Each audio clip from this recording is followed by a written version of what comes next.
Allez voir les chiffres de la Banque de France. Ça vient de sortir. Les cessations de fermeture, mais c'est des 50, 60, 70% commerce, restaurants, TPE, mais c'est effrayant. Et vous avez Bruno le Je vous rigolo dis, qui est content. dans l'industrie, c'est 55% de faillite, construction 40%, commerce 46%, dans le transport 33%, dans l'hébergement et la restauration. Donc là, le Covid a fait le boulot, c'est 75% de fermeture.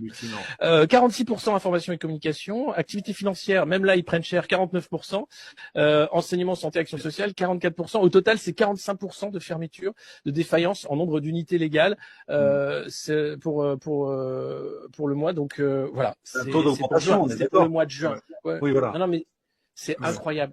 Et derrière, vous avez Bruno Le Maire qui nous explique que tout va bien, que la gestion de la crise est formidable, qu'Emmanuel Macron est le meilleur président qu'on ait jamais connu et que la politique du gouvernement est formidable. La réalité, c'est que ce pays est en faillite, comme tous les pays d'ailleurs de l'arc atlantique.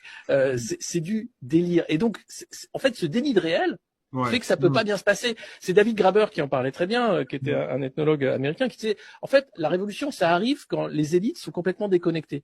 Pas autre chose. C'est vraiment le seul mécanisme qui fait qu'il y a une révolution, c'est qu'à un moment, elles se rendent pas compte que de toute façon, elles ne contrôlent plus rien, qu'elles sont en dehors et que peu importe ce qu'elles vont raconter ou dire, ça va être des émeutes, ça va être des révoltes jusqu'au moment où ça va monter jusqu'à les destituer.